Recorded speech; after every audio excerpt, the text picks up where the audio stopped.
All right, one of the things that I've learned is that a lot of these people that I've been finding over the years that are really great at what they do is most of them are really good on camera.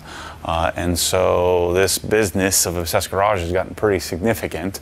And so rather than me riding with Mike and Bryce all the way down to Orlando and getting the thing done, I sent him down. I asked Sean from PSI to take you through what he and Adam are going to do to get the Model 3, which was a disaster, and the M3, which was quite a bit of work, getting them aligned and set up. So we're going to take you through that process. We brought the cameras along and had Sean take us through the step-by-step process of getting these set up. So I hope you enjoy it. You guys, we're back here at the shop, we're back here at PSI. You guys are familiar with us. We've done a lot of stuff with Matt over the years, all of his BMWs, some of the Porsche work. We're here with the E92 M3 again. Seems like they did some Öhlins Road and Track coilovers and also some Vorschlag camber plates. They did that up at the shop, so now he's down here. We're gonna get it dialed in as far as the camber, as far as the ride height, checking install, checking just everything to make sure the car is good to go so they can have fun. Matt can take it on the back roads and move from there. And then Adam, which is my head guy here, he's responsible for all of our alignments. He's gonna take over and go through some of the tech stuff regarding this alignment. We have an in-the-ground alignment rack, so any low car can come. We have a brand new system, totally updated. We'll be showing off that today on E92, which is not a new car, but we also have all the settings for the Tesla, also for G80 M3, all the new stuff we have in the system. So just stay tuned to here. Also be sure to check out our YouTube channel at Precision Sport to follow us on many other builds we do and just take a look at that. So on initial test drive, I always test drive a car beforehand. I know that way if I align it and the steering wheel's off a little bit, I don't know whether it's aligned or not correctly. That's why I always test drive a car beforehand. Initial thoughts were it's a little bit of a complaint of some noise in the front end. We kind of situated that. It's a combination of pieces and parts that have been chosen for the application, which is very normal for the parts that they chose. I do know that we're probably going to go up just a little bit in the front. The rear we're just going to level out, make both sides level. And other than that, it's kind of just a basic alignment, just making it look aesthetically pleasing. That's what Matt wants. So from there, we're just kind of dial it in and tweak it in. The one thing I always do is I measure from the bottom of the wheel to the top of the fender, because then you don't take any tire pressure, flat spot in a tire, different tire size into the equation. So you always check it from the bottom of the wheel through the center of the wheel to the fender. 592, 583. So essentially what I'm gonna do is raise the car up. Luckily this rack right here has got these lifts inside. So we can position the car in the middle of the lift, flip those down, raise the car up. And I'm gonna raise the driver's side up a little bit, just to kind of make it aesthetically pleasing to the other side. And especially because it's probably just gonna be Matt in the car. So that way it looks even whenever he's in the car.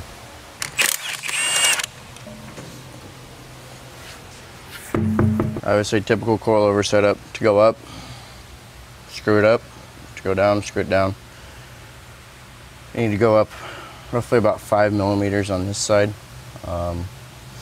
Gonna try and do it with the spring. Typically every coilover is a little different.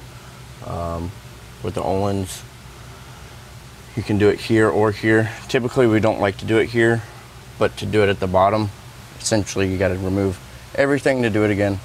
So I'm just gonna loosen up this bottom collar nut right here, turn this one here up about 5 millimeters, and then lock everything down, throw the wheels on it, and take a secondary measurement. I came up 4 millimeters total. That's what the variance was. I came up actually 5, just for a little bit of weight. This car's got adjustable sway bar links, which is nice. Most cars don't. I highly recommend them if you're gonna do coilovers for this reason.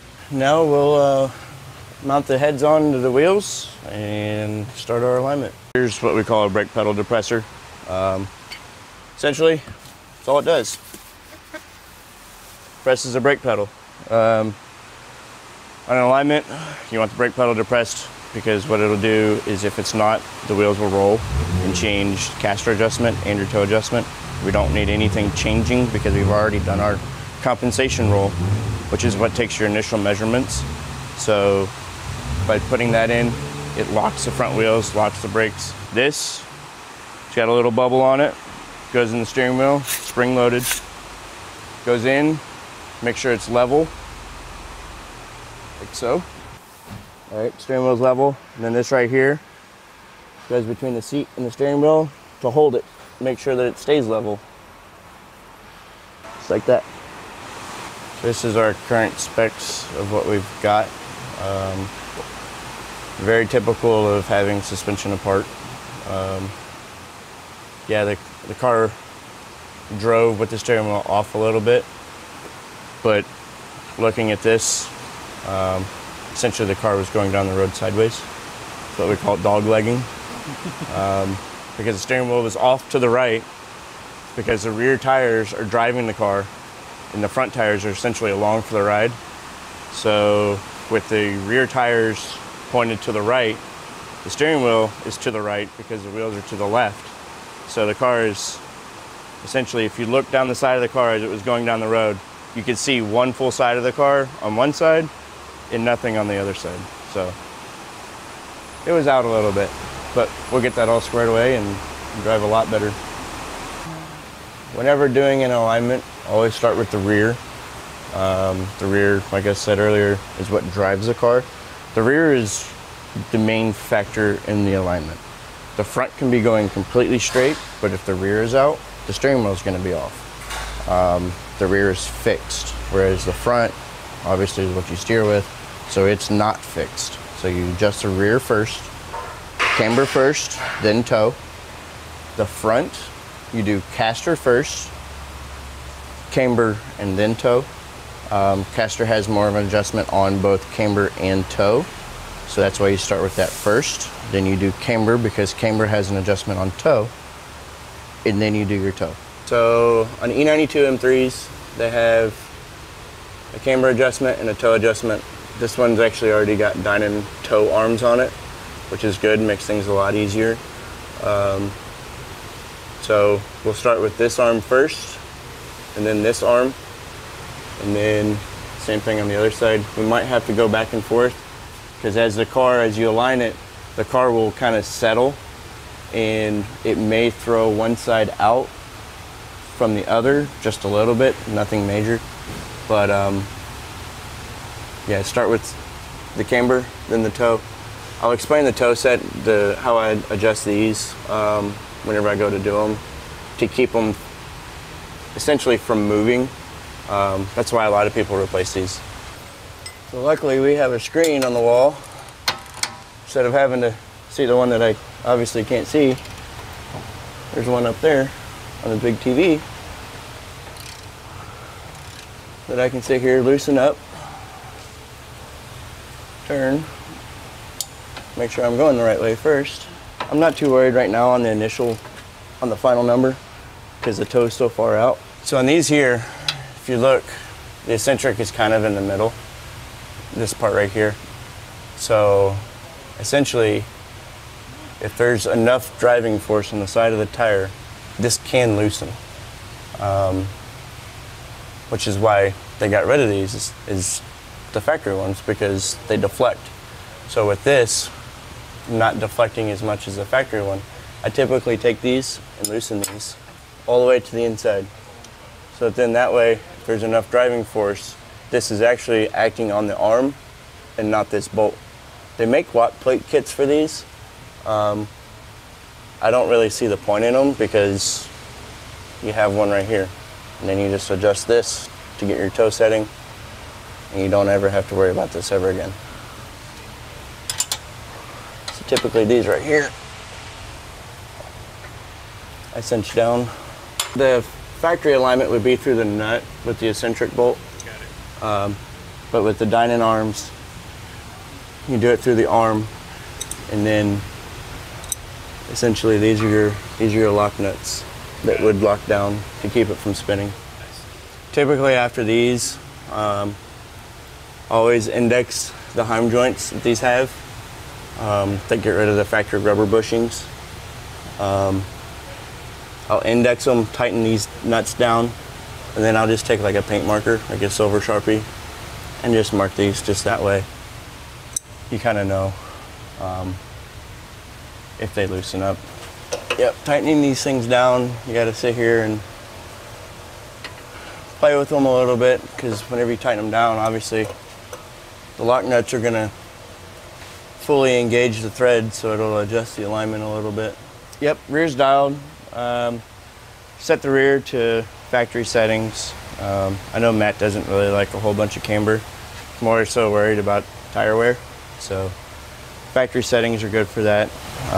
And if he ever chooses to just do some spirited driving. So onto the front, and then get to go drive it and see how it feels.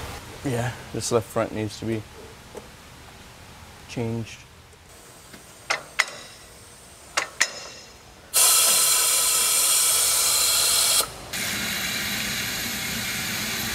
Take that.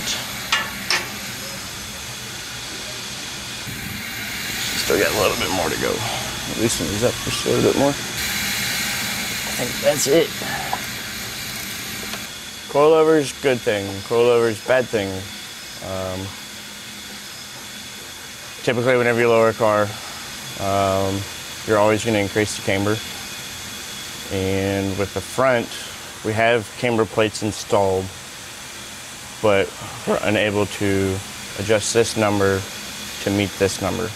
Sometimes that's caused by the subframe being shifted more so one side than the other. Control arms, one being worn just a little bit more than the other. No, it was just how it was put together. Okay. It was Matt. That's about right.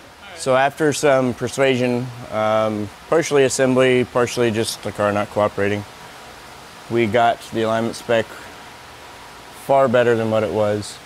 What ended up happening was on the tops, the M3s have a triangulated strut brace, and if you don't loosen everything to try and adjust the camber, it can fight you. So I ended up raising the car back up, loosening everything, pulling everything, tightening everything back, and then that's what we come up with. So it's kind of just one of those learning curves that you got to deal with, but should drive 10 times better now. No more tire wear, and it shouldn't go down the road sideways. I don't know if you can tell, but it's started to rain. Yeah, musical chairs. Got to do some musical chairs, and then go see how it is.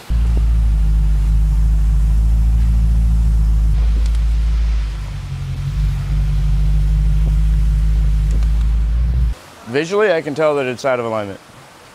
Oh yeah. I can tell that the front's like this. Everyone besides Matt, it's just like. Definitely needs tires, like yesterday. Just drop ship some tires. Holy crap, bro. This is why you do alignments. That right there, and this right here. So what this is from is excessive toe and camber, causing the tire to wear and eventually show the belts and cords. Yeah, but it drives straight, man. What are you talking about? Yeah. That's what drives. That right there. Oh cow. Yeah. That's why the front tires are gone. Not so much this number, but these numbers. Because it's just fighting it like the whole time. Yeah, so essentially it's like it's the tires are going like this. Like it's So it's pushing. scrubbing all the way down. It's like it's pigeon-toed. Yeah, it should be toe in the rear and then toe out in the front. This is their Front. I don't know. Camber's right there. Yeah, camber's right there. Let me try. There's the camber, which actually just take off the little control arm cover, and it's pretty easy to get to if you have the right tools. And then the toe is that one right there with the little nuts on it, right there. Just a conversion calculator from whether the machine's in inches, degrees, millimeters, minutes of degrees. So typically, you know, somebody will come in, hey, I need it in millimeters. Well, instead of just going through the machine and then resetting the machine, just I have this because this is a little faster. And then if you forget to change it back, everything from here on out is completely different. So I just use this and then just go from there. So we're trying to do 1 millimeter toe?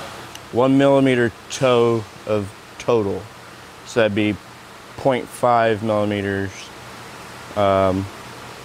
which is going to be 0.04 degrees.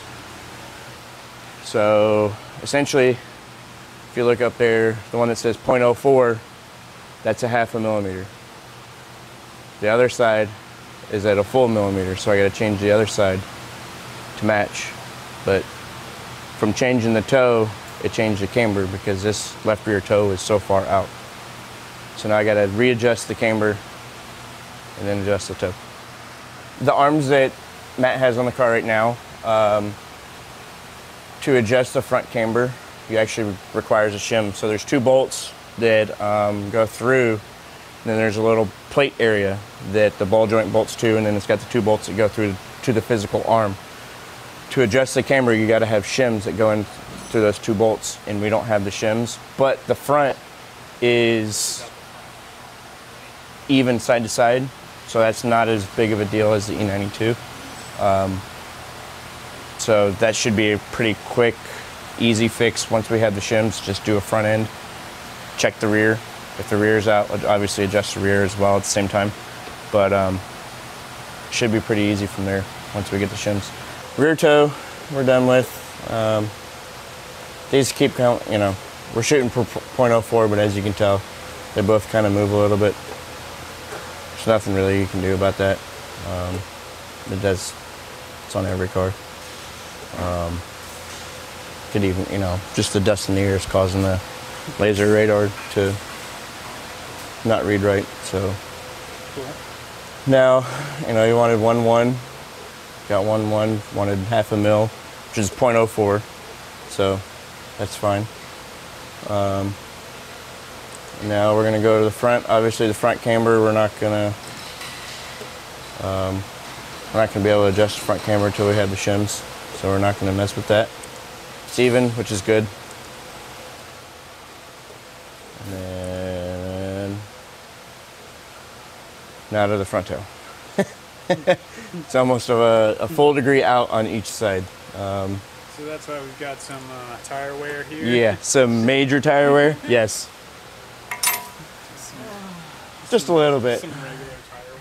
600 miles of toe out and camber definitely doesn't help, especially with the Florida heat. You know, the roads are always hot. And I do believe these are actually kind of a pretty soft compound tire. So toe, essentially it's just this tie rod end right here. Camber is all the way up there. I'm pretty sure that Matt's got some pretty good photos of the arms that he's had put on to be able to run an infinite adjustability of toe or camber. So just gonna tweak these and kind of tweak them evenly side to side so that the steering doesn't get too far jacked up. Not out.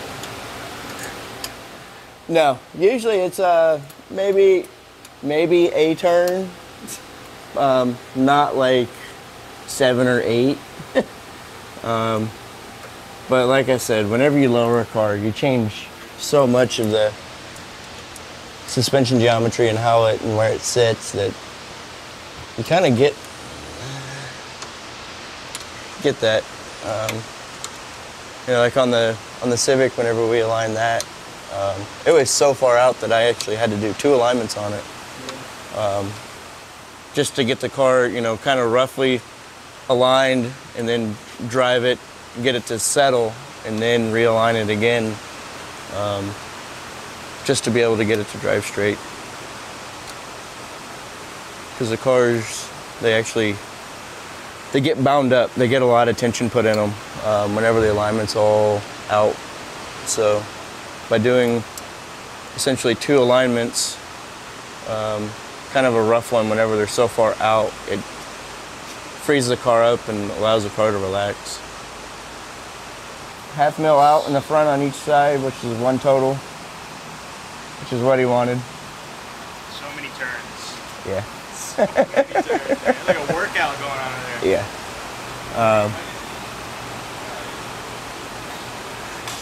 I don't know why, but most cars doing the front is a lot easier than the back.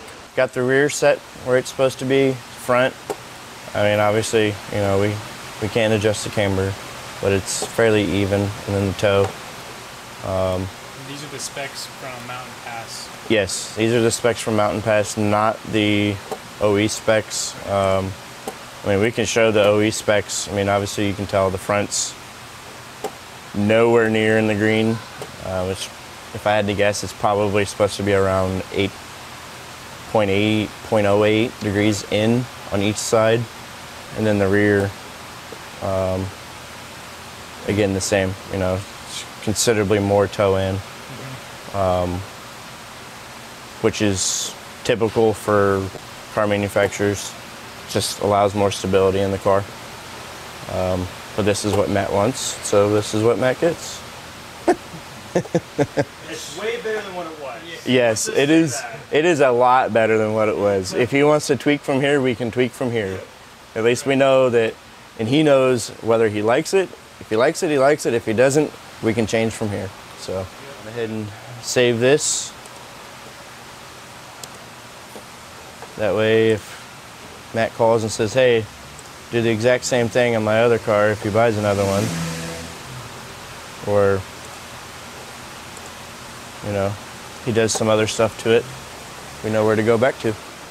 So in closing, I just wanted to point out that the Bro eyeball alignment doesn't work.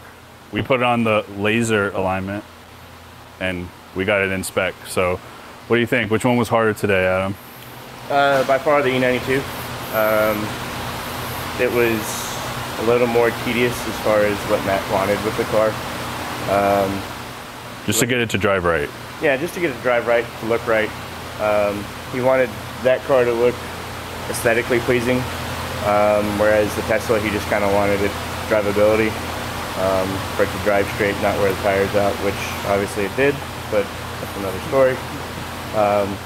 And we were able to get the specs as close as we could on the Mountain Pass had specs, which you guys went over, but we couldn't quite get it there because we didn't have the shims, because there's no actual eccentric adjustment. So we'll get the shims in, maybe you guys will put them in, then we'll need to adjust the toe, but then that'll be spot on for what Mountain Pass recommends. So you guys are in Central Florida area, even Southeast. Check us out. We have a full alignment system here, the Hunter Elite with all the brand new equipment. And we have this piece of equipment, Adam, who just has the experience. He's got tons of experience doing race cars, street cars.